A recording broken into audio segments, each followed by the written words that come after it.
Green SMP. Ja, jeg ved ikke, om vi fik hele hans tale med, men velkommen til 3. episode af Green SMP. Sammen med den danske Wombat. Og vi har tænkt os, at jeg lige laver et ironsværd til. Det er ikke, hvad vi har tænkt os, men... Ja, jeg ved det godt. Vi skal nemlig over og pranke Frittebro.dk. Ja, det var Christians idé. Det var vist også begge to. Det var der spurgte mig han prankede mig, og så... Så vil Christian have lidt hjælp af den Pro Masters her, som mig. Og så vil vi give ham så vil vi give ham også lidt diamonds og sådan forskellige ting. Ja, jeg tager lige en af dine diamonds. Det er fint at bare tage 2, hvis du vil. Altså, du bestemmer, hvor meget han skal have. Sådan der. Så har vi 2 her, og så... Ja, så skål der. Jeg lægger lige noget i ovnen. Så sliger lidt mad. Gør du bare. Og så tager vi ellers nettet til når. Nå ja, vi har fået lavet netter her. Det er rigtigt. Sådan der, jeg har lidt lapis. Og vi har også fået lavet spawn her med Green SMP-tingen der. Og så har jeg også fået lavet nogle potions. Ikke en poison potion. Min Minecraft flytter lige ned. Eller det er ned i lille skærm, men... Jeg ved ikke om... Hvad? Mit Minecraft flytter ned i lille skærm. Nå, det var lidt noget lort. Lige meget. Ja, hvis jeg vil give ham en poison, har du så strength med? Nej, jeg tog ikke nogen strength. Jeg har fuld inventory. Og det er tager en strength med, så... Ja, 2. Lad os snemme 2. Jeg giver ham også et banner. Ja. Så kommer du. Kommer du? Ja, jeg kommer. Jeg skal bare lige se noget. Det er min store søster. Jeg ved egentlig ikke, hvad vi skal. Vi har bare tænkt os at sætte nogle ting i hans hus. Og sætte han også bare stiger rundt omkring. Jeg har ikke engang taget noget med til at sætte. Ja. Har du ikke? Nå, okay. Jeg har en masse stiger og sådan kul over. Hvad er det her for et... Det er sådan en idévæg eller opslagstavle, hvis der sker noget nyt, en eller anden ny, der kommer ind eller sådan noget. Så. Ja. Og så har... Man kan ikke engang bruge det med, tror jeg. Nej, det er lidt en fejl. Jeg ved ikke, hvad der sker. Så lad os tage til Netherhub. Ja, jeg kommer. Og så lad os finde hans home. Jo, det var den her vej. Jo, Frittes. Jeg tæt lige den her gang. Nej, jeg sidder fast. Okay, jeg ved... Altså, jeg aner ikke noget. Christian spurgte bare, om jeg vil lave en prank med ham, og så skete det. Ja, vi har lavet det her. Det er til at prank. Så laver en lille prank ud af det. Og net på, nej. Hvor gør lige det her? Frittebro.dk, så... What? Jeg kan ikke åbne døren. Hvad sker der? Der var lige lidt let spejl. Jeg kommer ind heroppe. Skal jeg åbne døren? Jeg åbner døren. Men jeg kunne ikke åbne døren. Hvad fanden? Nå, ja, man skal åbne det op ved skiltene. Skal jeg ikke gå ind? Det er typisk. Ja. Der er en del ting i ovnen. Op fra lemmen. Jo, så lad os komme i gang. Vi skal lige starte med at sætte hans ting er ikke hernede mere, så... Ja, hans ting er ovenpå. Sætter du kulblokke? Kulårs. Det er deres home heroppe. Der har været en skybase. Med hans bro. Ja, sådan der. Wow. Ja. Kom, lad os... Så sætte nogle ting her. Skal vi se fra et skæring? Cykler. Og han har... Okay. Var det også sådan, at dit home så ud? Mit home, det var fyldt med stiger og jord. Vi skal bruge noget jord. Okay, har du chesten? Eller jeg går ned og hugger noget træ til chesten. Det er det. Kalle? Ja, det gør du bare. Jeg sætter en item frame lige over chesten, hvor der er en diamant i. Hvad giver du ham? Du har med noget lapis, gør du? Nej, fordi jeg har kun 6 lapis, så... Okay, så skal vi lige have et crafting table. Hvor er Frederik egentlig sin crafting table? Herinde. Nej. Hvis jeg sætter en blok. Jeg ved ikke, hvad der sker. Jeg kan ikke åbne crafting tablet med med en tool i hånden? Det kan jeg bare give mig træet så. Jo, jeg tager godt bare kun med min hånd. Underligt. Jeg tager det, når jeg har noget i hånden. Jeg tænker også lige at plante hans seeds for ham. Ja, det gjorde jeg også. Jeg blevet lavet. What? De ryger det er af? Det er fordi, der er det lys derinde. Det er en ny ting med. Ralle, kom her, Stennis Være. Item frame op oveni. Ja, se. Der. Jeg putter enderpearlen der i, og så... Nej, diamond. Nej, der skal være diamond. Jeg tror, der skal være en diamond. Nej, bare lægge et brød der i midten. Sådan der. Og så kan de få der og der og der. Og så skal vi... Der skal jo stå LOL. Sådan der. Hvor der også den står på din? Nej. Egentlig ikke. Men bare for sjov. De har også lige noget wood. Men jeg har ikke noget wood. Giver mig sådan en flint, den stil. Wow, slap af. Så fylder jeg den anden side op med sådan her. Og så sætter jeg lige et skilt her foran. Håber du kan bruge det til. Glad smiley. Han får, det er jo ikke sådan, han får et kul af det her, så det er jo, det er jo en rimelig sød prank. Ja, vi kunne godt have taget hans ting. Vi kan jo lave nogle pranks på nogle andre, hvor vi tager deres ting, så... Må man gerne det? Ja, men så kan vi lave en skattejagt for dem. Det er sikkert også lidt dyrt. Det er dyrt med dig. Nej. Ja, altså han har fået 2 banner, og han har fået en masse kul, sådan noget, så... Det er bare en dejlig fødselsdagsspring. Ja, han har nemlig fødselsdag i dag, så... Vi skal også give ham en lille fødselsdagsgave. Hvad kan det være? Skriv diamondsene af din fødselsdagsgave. Jeg mangler dit skilt. Kan du lave ind med noget træ? Jeg har lige kastet alt mit træ til dig. Har du? Ja, jeg havde 8 eller sådan noget på mig. 9, ja. Så går jeg lige ind og laver det. Så jeg har rekordet 3 episoder 3 gange nu. Og det... Men så til sidst fik jeg så enchantet den her Diamond Pickaxe rimelig vild. Altså ikke det bedste. Jeg kunne godt lige have haft en fortune eller sådan noget. Altså. Skal vi bytte pickaxe, Tralle? Skal vi ikke lave en dobbelt chest eller sådan noget? Bare så jeg kan sætte et til skilt. Du kan bare sætte et skilt foran. Okay, jeg sætter bare der. Det var din... Nej, diamanterne var din fødselsdagsgave. Kun diamanterne. For... Det er så en rimelig stor fødselsdagsgave, at det 2 diamonds. Det er ingenting. I mig... Altså, nu skal du lige se. Frederik har han har ikke nogen diamanter lige nu. Så er det rimelig stort. Altså, jeg har kun 11 tilbage nu. Christian, det er nemlig kun mine diamonds, vi har brugt. Christian, dine ting er altså blevet fjernet. Det er nat.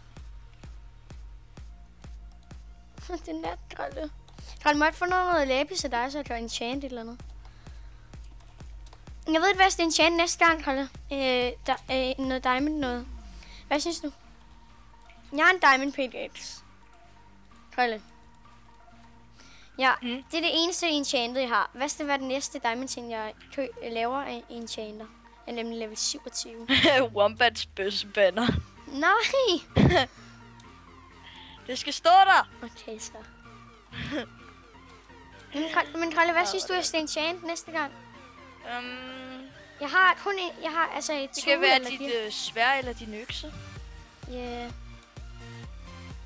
Det var noget af en kort prank, vi fik lavet der. Jamen, vi kan jo også lave noget mere end i den her episode. Ja, vi kan jo få noget obsidian til, der skal vi lave din netherportal. Ja. Jeg skal bare lige ned i min mine her, og så hugger vi. Vi kan jo hugge 5 hvert. Man skal jo bruge 10, så. Kan du ikke bare hugge det? Nej. Men synes du, der hopper lige noget receptionsauce? Lige viser det. Det er der jo ikke så mange, der har set. Nej, det er der nemlig ikke. Jeg kan også lige vise det. Hurtigt her. Ja, han har også mistet diamonds, faktisk. Har han? Nej, havde han ikke en diamond til ned? Nej, ellers har jeg bare lavet noget mere ting. Nogle flere ting. Kan du huske, at han ikke havde noget diamond helt dernede? Nå, det er meget. Han har nok taget dem alle sammen. Ja.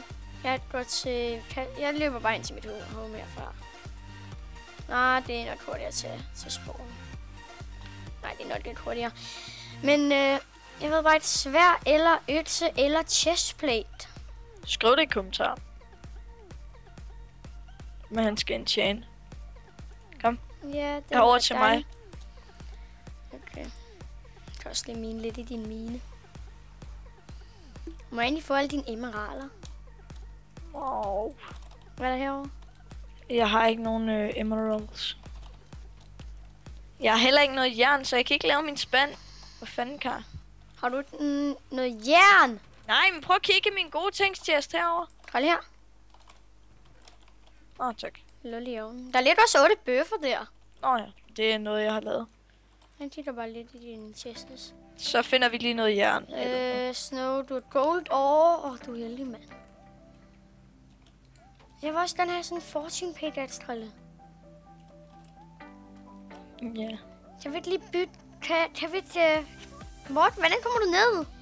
Uden foran mit hus, derovre, hvor mit får stod. Ja, det er jo. Derude, lige ved sådan af, er der sådan en gang. Er det kommet ud af din dør? Kan du ikke? Nej.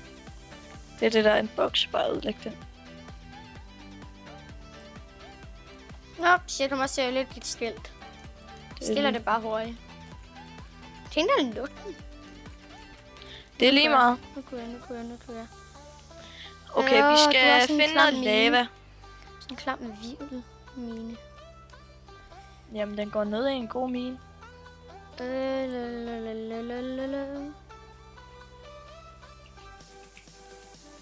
Der var ikke noget der. Jeg skal seriøst bruge der jern.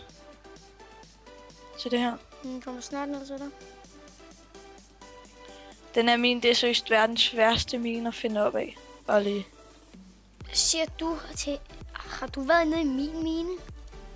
Når jeg er færdig med min, så blotter jeg mig op. Her, Karl. Hvad er det? Det er den her vej ned til lavaen, hvis nok. Hvad fanden er det nu? Det er her nu? Der. Den her vej, altså, det er næsten. Det er hernede. Vi skal bare bruge det der jern. Gid, du havde noget jern. Jeg har en masse jern hjemme hos mig. Ups. Ja, det er lidt noget lort, at vi ikke tog noget med. Der er jern her. Seriøst? Jeg graver mig bare lidt ned for at se, om jeg lige kunne finde et diamond, og så er der en masse jern. Okay, og så kan vi bare lave... Jeg bare give dig en jernspand, så tager jeg resten lige på sengen. Jeg vil gerne få det. Ja, altså jeg har 4 jern her. Og jeg har noget kul her. Og så kan jeg lige lave en ovn. Til dig. Hey, har vi crafting table? Har ikke noget træ på mig? Lort. Så kan vi ikke lave det.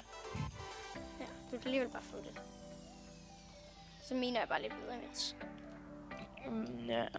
Hvis du finder diamond, så er det mine. Nej. Du kan godt få dem.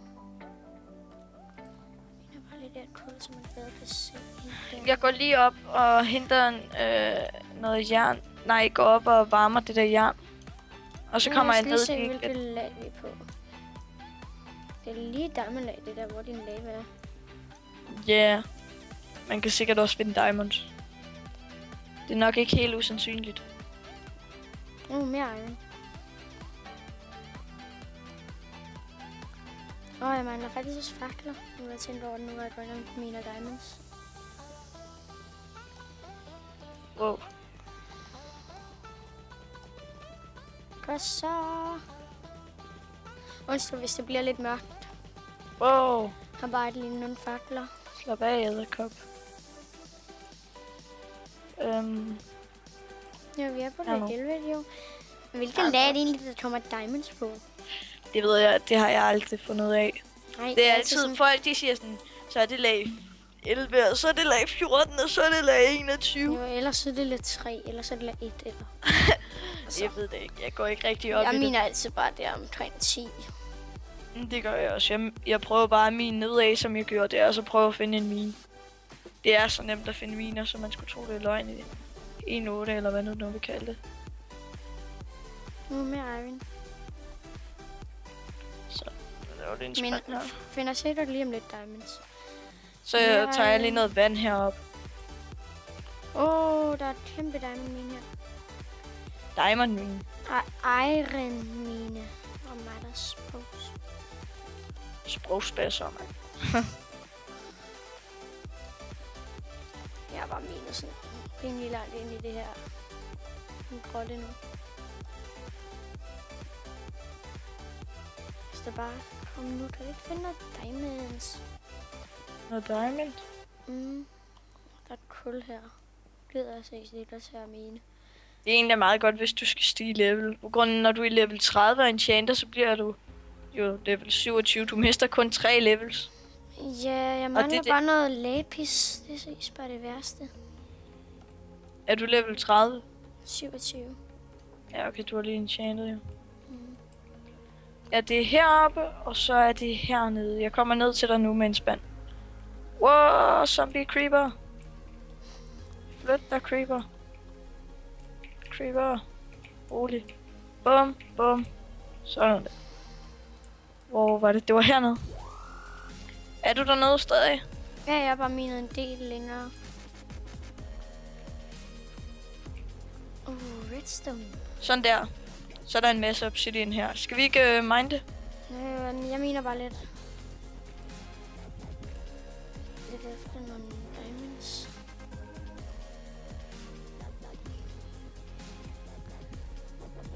Hvad har I så tænkt jer spawn skal blive til? Det ved vi ikke. Skal være nogle shops. Nå ja, vi har tænkt os at lave sådan forskellige shops. Er det noget med, at man ikke kan den samme shop? Så det gælder om at være hurtig, hvis man gerne vil have. Men vi skriver det op på opslagstavlen, som I så. Hvor man skal skrive, hvad for en shop man gerne vil have. Og så er det så den, der skriver det først, som så får den. Jeg tror måske en madshop, det vil være. Det er god business. Ja, jeg tror faktisk, jeg laver en madshop. Og nu må du tage den din. Hvad? Lava! Hvor lige ved du ned i en masse lava. Lækkert.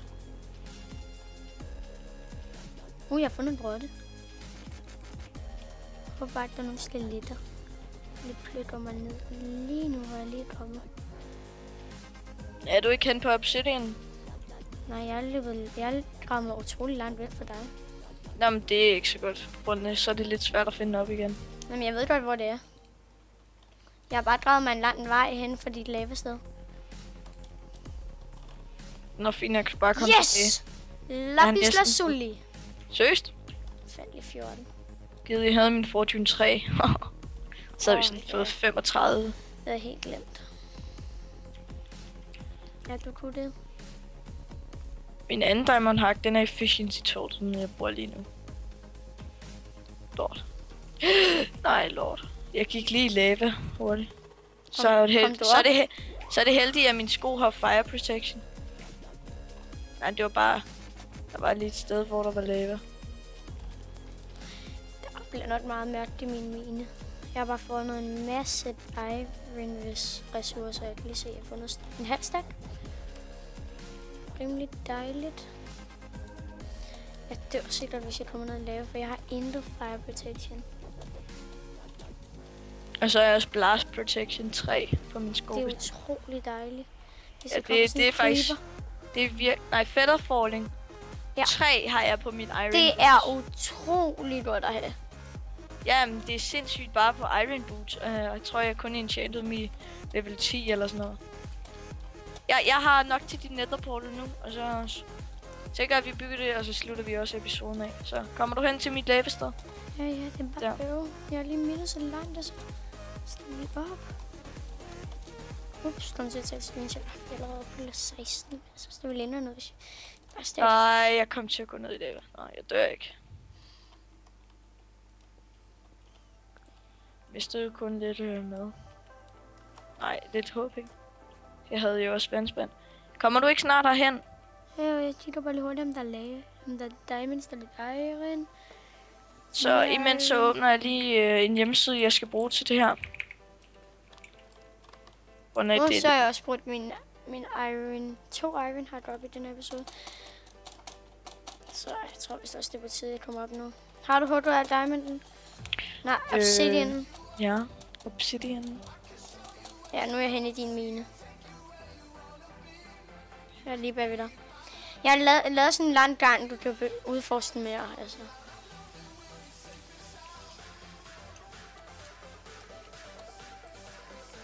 Og jeg tænker ikke, jeg vil lave en enchantment table i mit hus. Ah, vi har alligevel et. Ja, vi delte sådan ressourcer og sådan. Jeg havde... Karl, hvor skal du hen? Det er ikke den vej. vej. Jeg tog bogreolerne, det var rigtigt. Jeg tog sådan 8-9 bogreoler, og så Christian Obsidian og Sebastian tog Diamond, jeg tog spøgerne. Så det var... For det var lige på det tidspunkt. Jeg tager den. Og det er hernede, Karl, faktisk. Vi skal op. Så ja, jeg synes, det er utrolig dejligt at spille på den her SMP. Den er også utrolig sjov. Hvad synes du om den? Altså, vi kan godt gøre lidt mere ud af sporen. For min vindlag, der kan man se under sporen, så... Ja. Men jeg tror faktisk, at jeg næste episode måske designer min shop. Vi får nok bygget lidt af sporen i off-cam. Jeg skal faktisk også få en priser. Hvad skal du have? Dig? Hvor du gold blot snart? Det er nok for dyrt. Jeg finder ud af det. Nej, jeg ved ikke, om jeg vil bruge diamond. Så skal det være for sådan meget. Så skal det være sådan en og du skal skrive ned, hvor meget du har. Hvis du nu har sådan 11 stykker uld, så skal du skrive det ned. Eller sådan et eller andet sted. Og så hvis der nu lige pludselig er 10, så ved du, okay, så... Man kan også skrive op på placetavlen. Hvad var det nu? Vi skulle hen i din base, Karl. Ja, jeg bestemmer, hvor det skal være henne. Jeg går til spawn. Jamen, det er ikke altid, at den spawner lige der, hvor man vil have den. Det er ikke altid... Det kan godt være, at den spawner lidt inde i dit hus, men jeg er ikke så god til det her spil. Ja, men jeg vil vælge de der steder der. Din portal fører til... Nej, det er fidusen. Jeg tror lidt, den fører til spawnportalen. Nej, du skal tage på spawnportalen. Jeg er på vej jeg har faktisk lige fået en bue. Dejligt. Jeg har rekorden lige nu på 6 death. Altså, man kunne jo også sådan indgått sådan diamond, hvor man solgte diamonds, og sådan, man vil også tjene en del på. Ja, hvad vil du så betale med mad? Det ved jeg ikke. Hvor mange shops må man egentlig have, for så vil jeg gerne det der, fordi så kan jeg jo bare få ind. Det ved jeg egentlig ikke. Kommer du herhen, og så fortæller mig, hvor den skal være? Ja. Så kan jeg lige finde ud af, hvad koordinaterne er i nether, og så går jeg til nether. Det er bare, mit hus er ikke så stort, at jeg burde have et eller andet random shitty sted. Vi kan jo sætte det her ind i væggen et eller andet sted, hvis det passer. Det er ikke 2 blocks, så det kommer til at se lidt dumt ud, men det er vel... Vent. Jeg tror lige måske lige at mine lige et lille sted herinde, hvor vi kan sætte den. Kom herop ovenover. Kom op ovenover. Op ovenover? Mhm. Så lige her. Vi gør det senere. 2 sekunder. Lige få lavet pladsen til den. Prøv at se her, hvad jeg tænker. Jeg tænker, at man kunne lave noget her. Ja, hvor man drager sådan lidt Nej. Nå, bare lige her. Ikke andre steder, okay? Og så finder jeg lige ud af det her. Så stiller vi os her, og hvad er koordinaterne så? De er... Den lyder på 3. Ja, jeg tror 366. Smelter lige noget sten. 83. Eller det er faktisk rigeligt af. Og hvad har vi så? Minus 167. Og så skal vi til Nethercar for at få bygget din netherportal. Jeg putter lige alt mit cobblestone og sådan noget herinde i den her. Og noget crab chesten putter vi bare sådan lidt af hvert. Jeg kører lidt lavt FPS lige nu. Det er vist også, når vi får lavet din netherportal, så... Nej, jeg røg lige ud af Minecraft igen, altså. Bare noget lille større. Det er når jeg trykker på fraps, for eksempel en kiste. Ja. Jeg begynder bare at bytte mit... Når skal jeg komme ind? Nej, du behøver ikke. Du kan jo stå op i dit hus og så se, hvor netherportalen spawner. Ja, jeg er lige nede, når jeg går derop igen. Du har flinken stil, har du? Okay, det har jeg så jeg skal gå til 45 som det første. Det er den her vej. Det er noget af den irriterende gang, som du kalder den. Okay, er det så på den her vej? Yep, det er den her vej.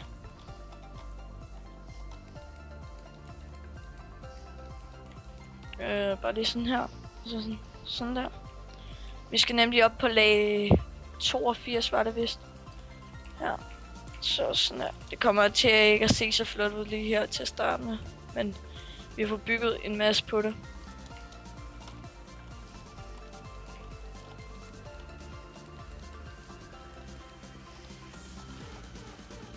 Sådan der. Sådan der. Sådan der. Wow. Minus 14 kom jeg ned på. Nå ja, det her det kan jeg jo ikke lave. Så bliver vi nødt til at lave en stige. Det går nok. Sådan her, heroppe. Jeg håber, den rammer det der sted der. Det ser vi, om den gør. Please, den lander lige der. Lige der. Krasser, kom nu. Så står den sikkert lige i midten af mit hus. Det kunne være ret sjovt. Nej, lige deroppe ind på mit hus. Lige ved døren. Så de har lavet Green SMP. Har I egentlig lavet det kreativt? Selvfølgelig ikke. Fuck, nok har taget lang tid. Lord. Kommer til at sætte den der. Nu sker det. Nej, du er nede, så går jeg lige selv. Det er ikke nat til nu. Hvorfor fanden vil du så gå i seng? Okay, så hvis du er nede, så kan man godt sove lidt noget med det. Green SMP, bare solen står ned bagved den.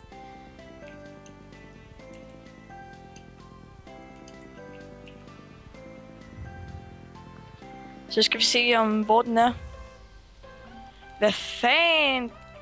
Ja, nu sover jeg. Hvad fanden? Ja, det jeg sover lige. Lel, den buggede Carlson ført til spawn. What? Nå, men det må vi fikse i off-cam, ikke? Ja, så det var vel alt for den episode. Og ses YouTube.